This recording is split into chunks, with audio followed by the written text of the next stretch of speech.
Tonight marking 7 straight days of reported tornadoes decimating America's heartland, with one late today appearing to touch down in Texas. Oh my God, it's blowing people's houses away! Meanwhile, new images of storms overnight with twisters tearing across Kansas and hail hammering Missouri, leaving a patchwork trail of destruction that continues to grow. Robin Knobloch's home survived, but her niece's house was heavily damaged. Famous saying of the freight train, you could hear it in the wind. It was very loud. I fully expected our house to be gone the way it sounded. 13 tornadoes were reported overnight across Oklahoma and Kansas. Authorities in Westmoreland confirming one person was killed, nearly 24 homes destroyed. I was born here. Yep. I was raised here. My kids were raised here. It's the latest community caught in a broad sweep of violent weather, with more than 180 tornadoes reported since Thursday. At least 6 people killed, including a 4-month-old girl. She was with her family inside their Oklahoma home Saturday when a tornado threw it 200 yards. The infant's mom telling NBC News, "We are heartbroken." And tonight, the threat continues, with 23 million Americans once again under severe weather threats, battering a swath of America already exhausted and weary of what's next. Is that looming in your Yes, that's mind? why we've been working hard all day to try to gather what's salvageable. Maggie Vespa, NBC News, Westmoreland, Kansas. In the aftermath of bullets flying and officers running into the line of fire, there's a cavernous hole in Charlotte tonight. With the death toll now up to 4, Deputy U.S. Marshal Thomas Weeks, Department of Correction veterans Sam Pelosi and Alden Elliott, and Officer of the Month Joshua Iyer. He was out getting illegal guns off the street, and it's going to be sorely missed. This tragedy, now the deadliest for police from gunfire in almost a decade. It's just been very tough. And knowing that you have families that are hurting right now. Law enforcement says this man, Terry Hughes Jr., with a lengthy criminal record, gunned down the officers as they approached serving a warrant before he was shot in the yard of his house. Investigators recovered an AR-15, a handgun, and more than 100 shell casings after a furious confrontation. How does a convicted felon acquire a high-powered assault rifle? I think you can ask anybody on the streets. You can have these laws on the books, but if someone wants to possess a firearm, they can certainly get one. Now, after a spate of recent attacks on officers, another reminder of what these public servants stand for. Would you do this again, knowing your fate yesterday? Would you do it again? There would be a boisterous yes. Sam Brock, NBC News. Good afternoon and welcome to the KTLA 5 News at 3. I'm Glenn Walker. And I'm Lou Parker. Thanks for joining us. We begin with breaking news. The Southland gets a jolt from an earthquake centered near Corona. The 4.1 quake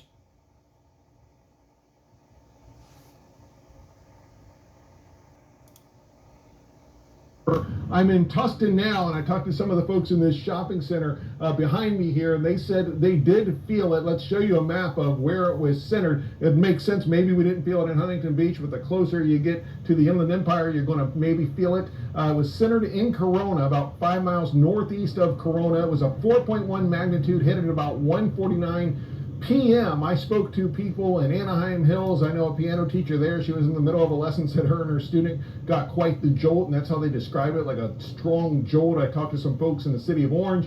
Same thing, described it as a strong jolt. We've heard in the newsroom from Burbank, other places that they have felt it all around Southern California. So kind of one of those deals again, depends where you're at and what you're doing if you felt it, but it was pretty strong for some folks. Probably the closer to Corona you get, the stronger it was going to feel. Here's more from Lucy Jones about what happened. We had a magnitude 4.1 earthquake this afternoon, 1:49, located in the hills southwest of Corona and northeast of Santa Ana.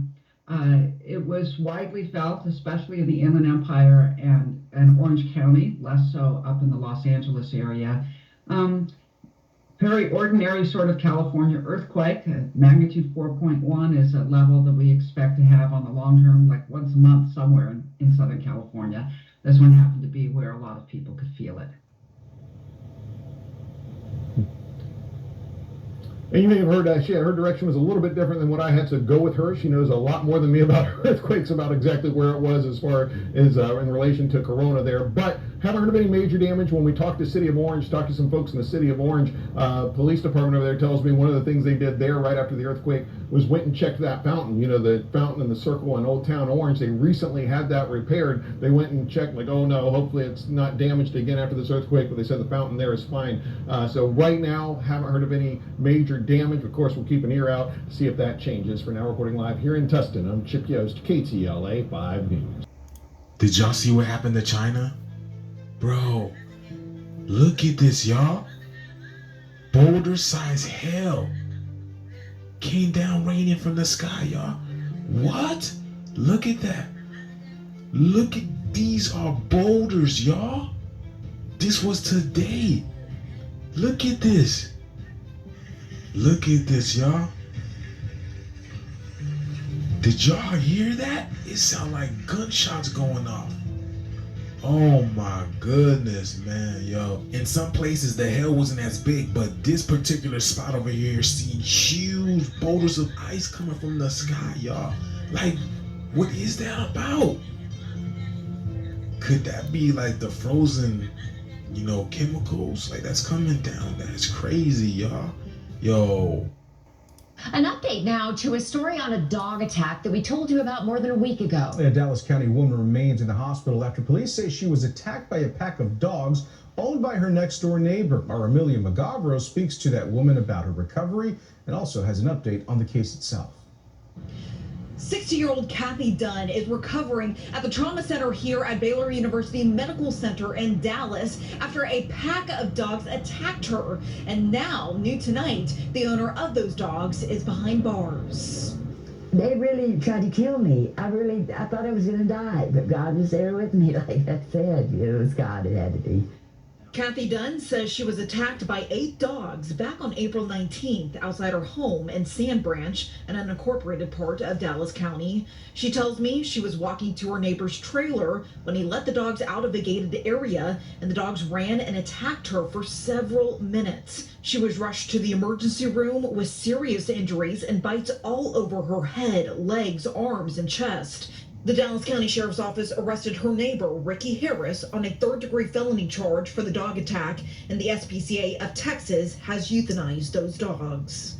Dunn has had more than 100 stitches and staples, had 3 surgeries so far, and will be needing a 4th. But she tells us she's just thankful to be alive. I was just trying to cover my face, you know, like I said, and dig into the sand, but I could feel them taking the chunks out of the back of my legs and everything. And coming up tonight at 7 on TXA 21, we share more of Dunn's exclusive interview with us and how she hopes her horrible attack can help maybe encourage stronger enforcement for unleashed dogs in Dallas County. In Dallas, Amelia Magavro, CBS News, Texas. It's a story you'll only see on NBC Montana.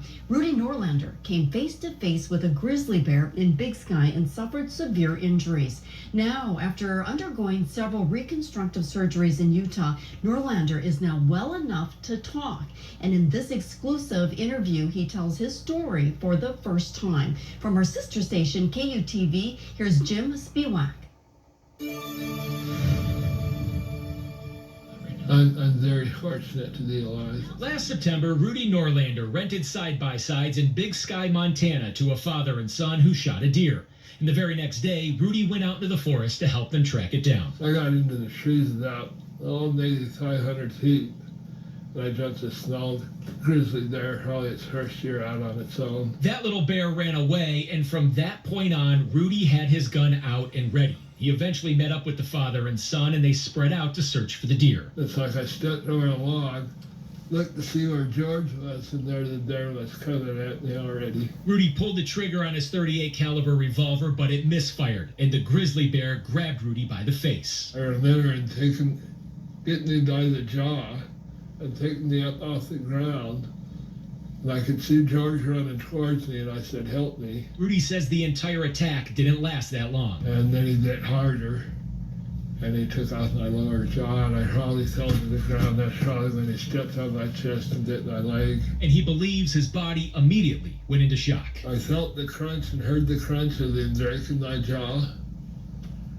that I didn't he'll indict me or anything else. The father and son were able to scare the bear away as Rudy started to get weak while waiting for the chopper, but he never let the worst enter his mind. Just thinking the other day that I don't think there's any point that I thought I wasn't going to make it. And through it all, Rudy has had an amazing sense of humor. I knew he had me by the jaw. I knew he had done something to my face. And I said, you know, that's my moneymaker. Don't touch that. Doctors who had never worked on a grizzly survivor took a bone from his leg and a skin graft from his arm to reconstruct his jaw. So what's it like having part of your leg in your jaw? Who knew he had Stairs hearts?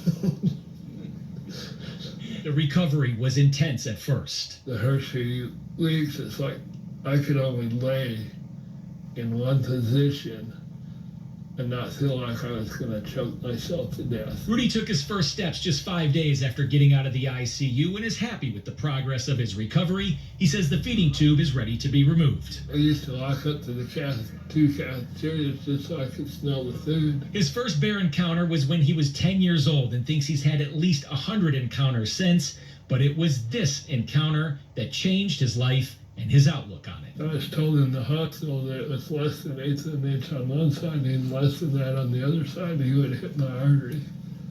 And there's no rhyme or reason that a bear would stop short of the kill other than his intervention. Authorities never found the bear and stopped searching for it the day after the attack, but Rudy does have a message for it. I'll win round 2. If we ever meet again, I'll win round 2. I'll win round 2.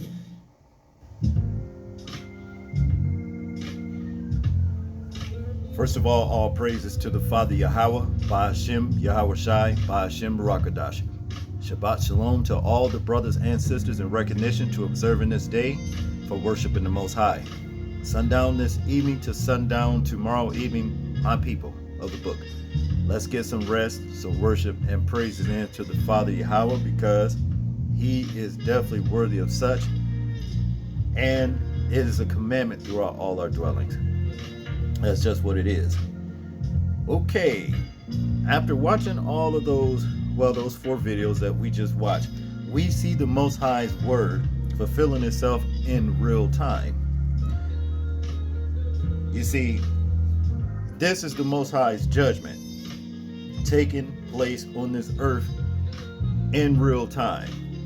You understand? Anybody that says that the Most High's word is not true and it was written by men, well then, you better think again, because although it was written by men, the real prophets that the Most High gave the sight to see and the words to write, we see these things playing out in these latter days, these end days, and it's time to repent.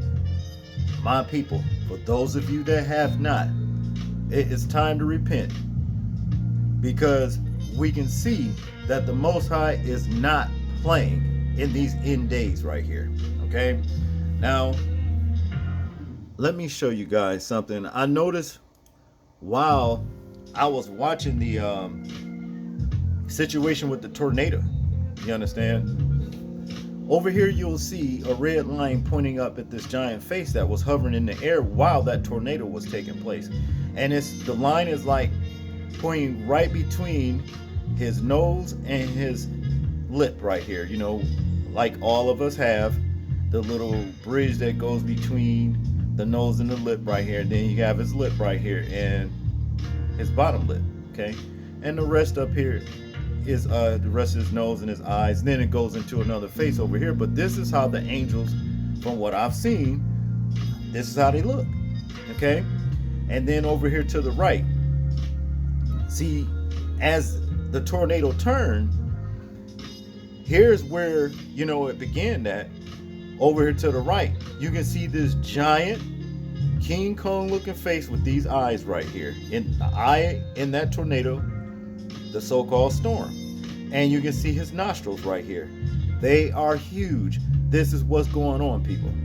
You understand what I'm saying? Don't let nobody tell you that the Most High is not real. I'm showing you, I'm giving you what he has shown me. You understand? To give you and for you to see that this is no joke. It's time for you to repent. That's if you care about life or death of your soul. Okay? And that's just basically what it boils down to. Now, let's get into the Most High's word. Let's listen to and read exactly what the Most High is telling us and why he's doing these things right here. It was already written, before time. Here it is right here, okay? So we're going to start here in Nahum, okay? Chapter 1, verse 3. And it says here, the Lord is slow to anger and great in power, and will not at all acquit the wicked. The Lord hath his way in the whirlwind and in the storm, and the clouds are the dust of his feet. Okay? Those tornadoes are whirlwinds. Okay? That's what a whirlwind is. Okay? If it's mixed with water, then we have a hurricane, but nevertheless, it is a whirlwind. Okay? This is what we're looking at right here. The Most High's word fulfilling itself in real time. Okay? It says here, the burden of Nineveh, the book of the vision of Nahum, the Elkoshite. Yahweh is jealous, and the Lord of revengeth. The Lord revengeth. The Lord revengeth. You see what I'm saying? Revenge. And is furious. The Lord will take vengeance on his adversaries, and he reserveth wrath for his enemies. Okay, now we know who his enemies is. First of all, his enemy is Satan, the devil who sowed these tares in the earth, okay, which is Satan's children themselves. Okay, that's what it is. Verse 3, the Lord is slow to anger and great in power, and will not at all acquit the wicked. The Lord hath his way in the whirlwind and in the storm, and the clouds are the dust of his feet. All right, and that's just what it is. Okay, it says here, verse 4, he rebuketh the sea and maketh it dry, and drieth up all the rivers. Bashan languishes, and Carmel and the flower of Lebanon languish. The mountains quake at him, and the hills melt, and the earth is burned at his presence. Yea, the world and all that dwell therein. Who can stand before the indignation? Question. And who can abide in the fierceness of his anger? His fury is poured out like fire, and the rocks are thrown down by him. Okay? Those rocks, giant size, hail, okay? We have not begun to see the beginning of what's coming to this earth. Because just like it say in Revelations, I think it is about these hailstones, the size and weight of a talent that's coming here to crush things, okay? And that's what it is. Let's go over here in 2nd Esdras 15:5. And it reads, behold, saith the Lord, I will bring plagues upon the world, the sword, famine, death, and destruction. Okay? He's telling us right here, people. He's telling us right here. And cause them to be written in paper, for they are faithful and true. Fear not the imaginations against thee. Let not the incredulity of them trouble thee. That speak against thee. Well, incredulity is incredulous. I've covered that before. It means the non-believers. These ones that think they're going to continue to do their little wickedness behind closed doors and nobody can get to them or whatever. No, you're going to get got. You going to get got just as sure as the Most High's words say you are. Okay? Verse 4, for all the unfaithful shall die in their unfaithfulness. Behold, the Lord, I will bring plagues upon the world, the sword, famine, death, and destruction. For the wickedness have exceedingly polluted the whole earth, and their hurtful works are fulfilled. Therefore, saith the Lord, I will hold my tongue no more as touching their wickedness. which they profanely commit. Neither will I suffer them in those things in which they wickedly exercise themselves. Behold, the innocent and righteous blood crieth unto me, and the souls of the just complain continually. Do we not complain continually for what we see on a day-to-day basis? Just because of what these wicked tares has done to this world. Okay?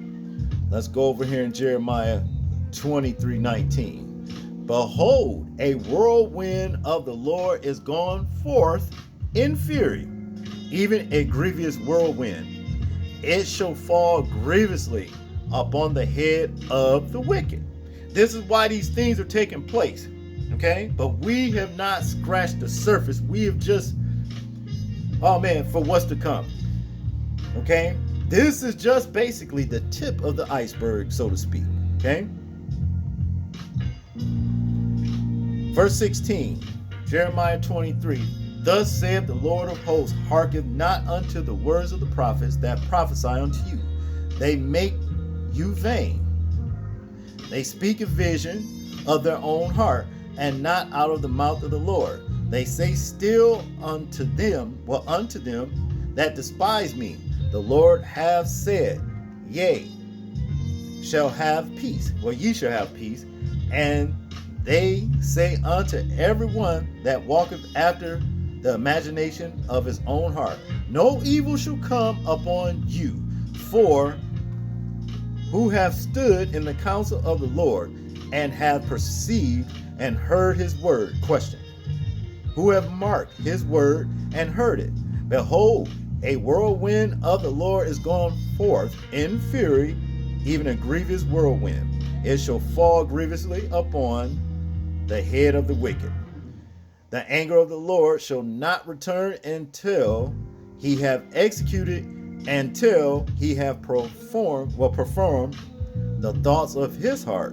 In the latter days ye shall consider it perfectly. Okay? See, this is what I'm saying. The wicked is not getting away from what they're doing. And these false prophets, these liars talking about, oh, ain't nothing gonna happen to you and all this, just believe or whatever, telling these evildoers this, you know, he can run after imagination of his heart and do whatever he want to do. You understand? If it goes against the Most High, yeah, you're gonna pay. You understand? Like Twisted Community, for example. Let's go over here in Isaiah 29 verse 6. And it reads, thou shalt be visited of the Lord of hosts with thunder, and with earthquakes, and great noise, with storm and tempest, and the flame of devouring fire. Now, I don't know if you guys understand this or not, but ever since the eclipse happened on the 8th of April, everybody was talking about, we have had a high influx of earthquakes. Okay? It's just gonna only get worse. Okay? This is what it all boils down to. You understand? But yeah, that's all I wanted to cover on this particular verse right here with Isaiah 29 verse 6. Here in Ecclesiasticus 39:24. And his ways are plain unto the holy, so are they stumbling blocks unto the wicked. Okay? Let's read. Ecclesiasticus 39:21. A man need not to say, what is this? Wherefore is that? Question. For he hath made all things for their uses. His blessings covered the dry land as a river, and watered it as a flood. As he hath turned the waters into saltness, so shall the heathen inherit his wrath. As his ways are plain unto the holy, so are the stumbling blocks unto the wicked. For the good are good things created from the beginning. So evil things for sinners. The principal things for the whole use of man's life are water, fire, iron, and salt, flour of wheat, honey, milk, and the blood of the grape, and oil, and clothing. All these things are good, are for good, to the godly. So to the sinner, they are turned into evil. See, so everything that the sinner and what he's doing, that was meant to be good, but just because he's a sinner, is going to be turned into evil. Okay? Now, to bring this thing home, we got Ecclesiasticus 39:28. Therefore, there be spirits that are created for vengeance, which in their fury lay on sore strokes. In the time of destruction, they pour out their force and appease the wrath of him that made it. Fire and hail and famine and death, all these were created for vengeance. Here we go. Verse 30. Teeth of wild beasts and scorpions, serpents, and the sword punishing the wicked to destruction. They shall rejoice in his commandment, and they shall be ready upon earth when need is. And when their time is come, they shall not transgress his word. This is for the righteous. This last verse right here, okay? They shall rejoice in his commandment, and they shall be ready upon earth when need is. And when their time is come, they shall not transgress his word. Other words, once we see what it is, we're not going to go back into transgressing the Most High's word. Other words, sin, iniquity. But as for the heathens, well, it's all about fire, hail, and famine and death. These were created for vengeance. And teeth of wild beasts, people. That's what it all boils down with for the heathen. You know, so this is what we're witnessing in real time for these people who think they are in control. You're not. You're not. Bad things are coming for you. The Most High has declared these things, and that's just what it is. Well, that's all I got on this one for you people. This lesson right here. I hope I said something to actually stimulate your spiritual growth. And I hope you found this lesson edifying. All praises to the Father Yahweh, by Hashem Yahweh Shai, by Hashem Rakadash. People, please remember to live your life as though we're being watched. Simply because we are. This is James, and I'm out. Peace.